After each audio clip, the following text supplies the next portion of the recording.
మనకి ఏర్పడుతుంది. ఆ రోజు ఇద్దరు శనివారం రాత్రి బొంబాయి విడిచి మరుసటి దినం షిరిడి చేరారు.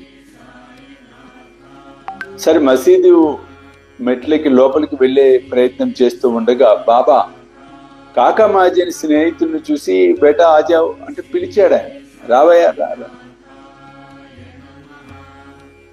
ఎప్పుడైతే బాబా పలకరించాడో కాకా మాజీన్ యొక్క స్నేహితుడికి బాబా యొక్క గొంతు చనిపోయిన అతని తండ్రి గొంతులాగా అనిపిస్తుంది. సేమ్.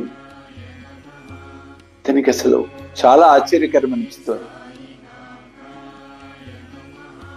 అంతే కదా, ఒక్కసారి అది ఒక ఎక్స్టెంట్ లో మనం చూస్తే షాక్ గురవటం అల్టిమేట్.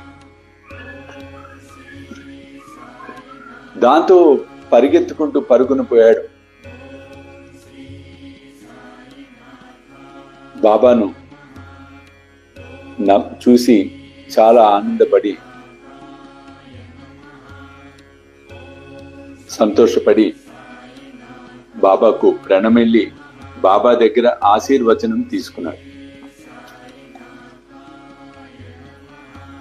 ఇంకా అక్కడ ఉన్నన్ని రోజులు కూడా ప్రతిరోజు బాబా దగ్గరికి వెళ్ళి బాబా ఆశీర్వచనం తీసుకొని బాబా సేవ చేస్తూ ఉన్నాడు.